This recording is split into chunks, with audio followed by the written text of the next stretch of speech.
saya akan menjelaskan apa itu skizofrenia. Jadi skizofrenia itu adalah gangguan psikopetik menetap yang mencakup gangguan pada perilaku, pikiran, emosi, dan persepsi seseorang. Jadi orang yang mengalami gangguan ini sulit membedakan antara kenyataan dan imajinasi. Dan orang gangguan ini menyebabkan seseorang mengalami halusinasi. Contohnya itu seseorang mendengar ada orang yang berbicara sama dia dan menyuruh dia itu untuk berhenti belajar. Padahal dia tuh lagi sendiri. Nah, selanjutnya ada delusi. Contohnya tuh orang ini dia merasa ada orang yang ingin menyelakai dia. Padahal pun itu hanya halusinasi dia sendiri. Nah, akibat dari delusi itu tadi nih, dia tuh mulai menarik diri dari orang lain, jarang keluar dari kamar, dan sulit berfokus ketika orang lain mengajak dia berbicara. Nah, sehingga dia mulai mengalami kekacauan berpikir dan perilaku.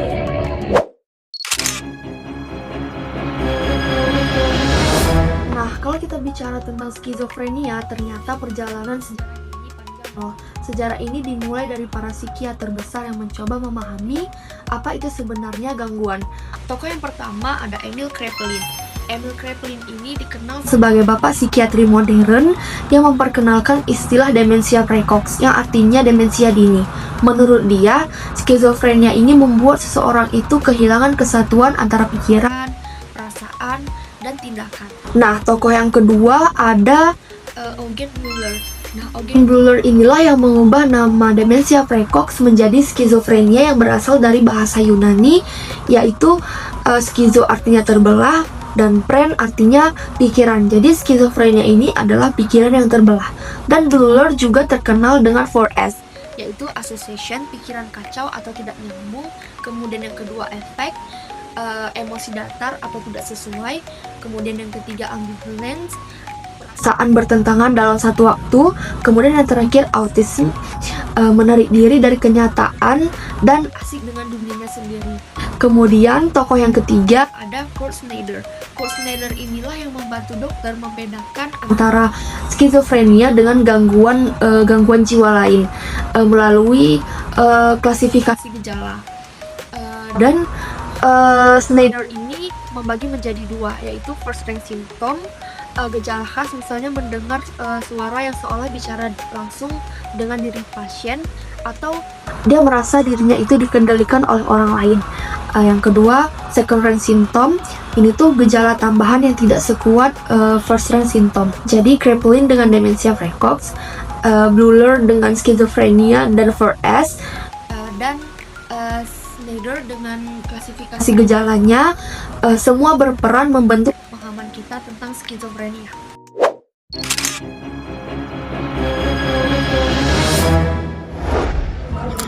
Teman-teman, pada kesempatan kali ini saya akan membahas tentang konsep dari gangguan mental yang seringkali disalahpahami oleh banyak orang, yaitu skizofrenia.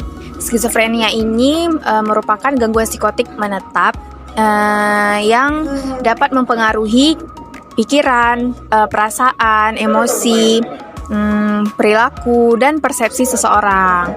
Nah, orang yang mengalami gangguan ini umumnya mereka sulit membedakan antara mana yang kenyataan dan mana yang hanya dalam pikirannya saja.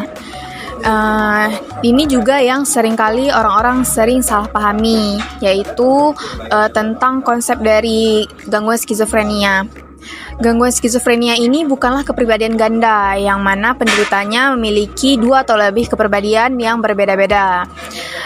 Skizofrenia ini merupakan perpecahan atau ketidaksinkronan fungsi kognitif, afeksi, maupun perilaku. Jadi orang yang mengalaminya ini kognitif, afeksi, dan perilakunya ini berjalan tidak selaras. Selain ketidakselarasan ini, mereka juga gagal menjalankan peran atau tidak berfungsi sesuai yang diharapkan, baik itu dalam keadaan sosial maupun pekerjaan ataupun dalam keluarga. Nah, penurunan fungsi mereka ini kadang-kadang terjadi secara langsung, sekali munculnya akut, dan kadang-kadang terjadi perlahan dan berangsur-angsur. Untuk diagnosisnya sendiri, gangguan skizofrenia ini bukan serta-merta kita melihat orang yang mengalami ketidaksinkronan, kita langsung mengecap atau menjudge dia adalah pengidap skizofrenia. Nah, tidak seperti itu ya teman-teman. Pengidap skizofrenia ini setidaknya harus mengalami gejala-gejala skizofrenia itu setidaknya selama 6 bulan.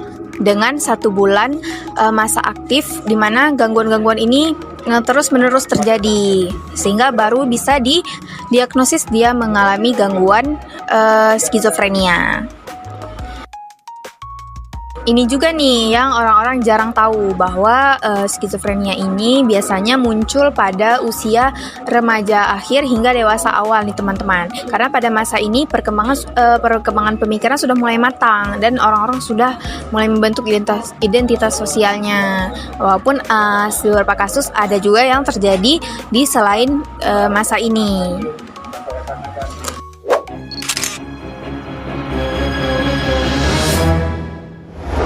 Baik, sekarang saya akan menjelaskan tentang simptom utama. Simptom utama adalah gejala utama yang terjadi pada gangguan psikotik seperti skizofrenia. Yang pertama itu ada waham atau delusi.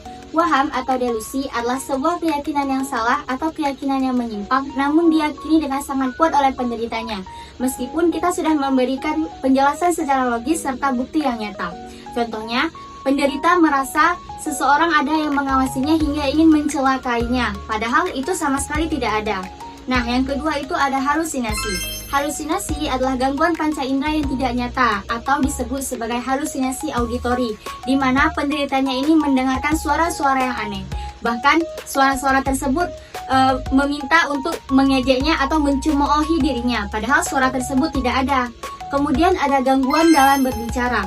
Bicara akan sulit dipahami karena asosiasi katanya yang longgar atau tidak nyambung.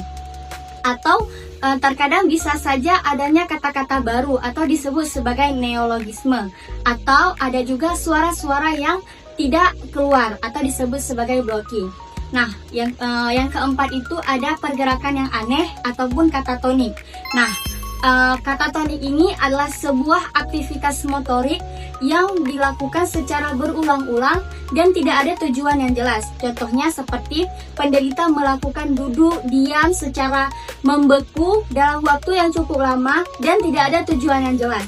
Ataupun penderitanya melakukan gerakan-gerakan yang aneh seperti memutar-mutarkan pergelangan tangan dalam waktu yang cukup lama dan tidak memiliki tujuan yang jelas. Nah, yang terakhir itu adalah gangguan negatif, di mana gangguan negatif ini terlihat dari keseharian penderita, di mana dia ini tidak memiliki ekspresi ketika berbicara, serta menjadi apatis, yaitu tidak peduli dan tidak memiliki motivasi dalam hidupnya.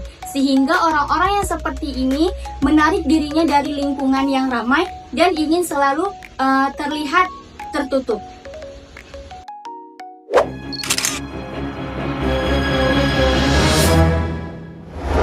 Nah, selain gejala utama, ada juga yang disebut dengan simptom tambahan pada skizofrenia. Yang pertama itu adalah gangguan perhatian. Bayangkan kamu lagi baca buku, kemudian sedikit saja ada suara atau gerakan, langsung buyar konsentrasi. Jadi penderita skizofrenia ini susah untuk menjaga fokus. Kemudian yang kedua ada gangguan gerakan mata. Mereka susah mengikuti benda yang bergerak, misalnya bola yang dilempar ke arahnya. Ini bahkan dianggap sebagai biomarker biologis. Dan yang ketiga ada istilah event related potential atau ERP. Intinya otak mereka itu merespons stimulus dengan lebih lambat atau lebih lemah. Akhirnya seleksi informasi mereka itu jadi terganggu. Kemudian yang terakhir ada gangguan emosi. Ekspresi mereka itu sering datar. Emosi yang keluar terkadang tidak sesuai dengan situasi, bahkan kehilangan rasa senang dalam aktivitas sehari-hari. Nah, jadi simptom tambahan ini menunjukkan betapa kompleksnya skizofrenia, bukan hanya sekedar tentang halusinasi atau delusi.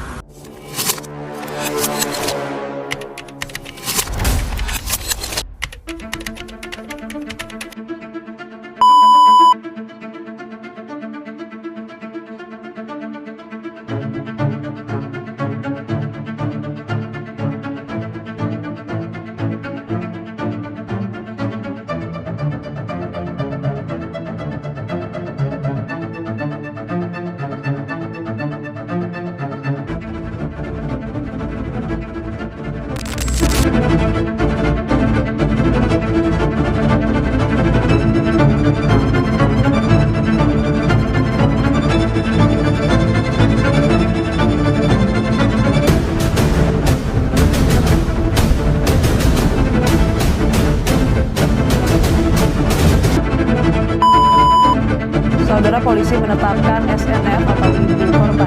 Siti Nurul Fazila, ibu muda yang membunuh. Polisi masih melakukan pemeriksaan terkait kasus ini.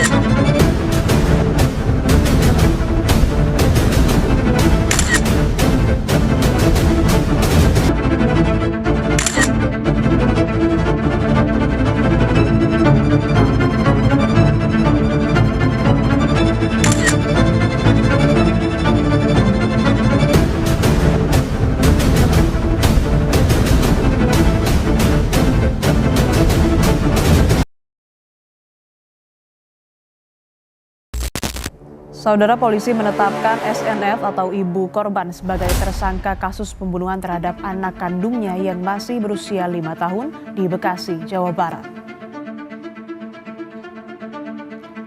Penetapan ibu korban sebagai tersangka dilakukan polisi setelah melakukan gelar perkara hari ini.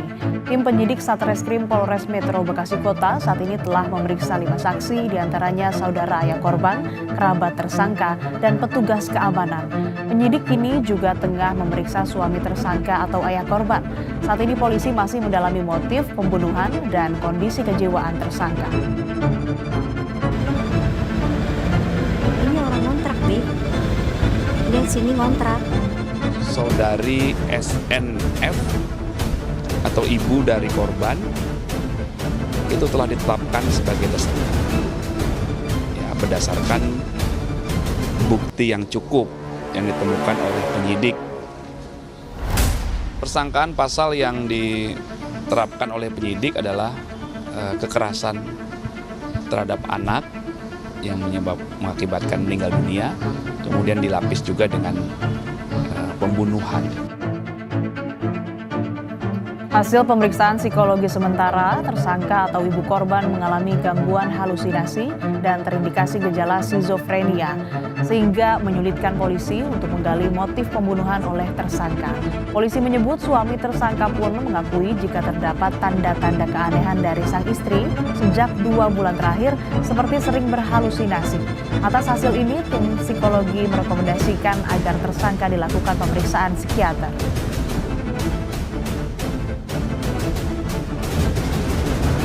Pelaku terindikasi gejala skizofrenia yang dapat dialami oleh si pelaku, yaitu dapat dijelaskan yaitu gangguan emosi, delusi, halusinasi, pikiran terorganisir, dan gangguan persepsi. Ini yang hasil dari pemeriksaan psikologi tim psikolog dari DP3A Kota Bekasi. Diduga aksi pembunuhan oleh sang ibu kepada anak kandungnya dilakukan di depan adik korban yang masih berusia 1 tahun 7 bulan. Pasalnya, kamar korban dan adiknya berada di satu ruangan. Komisi Perlindungan Anak Daerah KPAD Kota Bekasi menurunkan 3 psikolog untuk mendalami kasus ini. Selain untuk mendalami kondisi psikolog tersangka, KPAD juga fokus untuk melakukan pendampingan pada adik korban guna menghilangkan trauma karena diduga sempat melihat peristiwa penusukan kakaknya oleh sang ibu.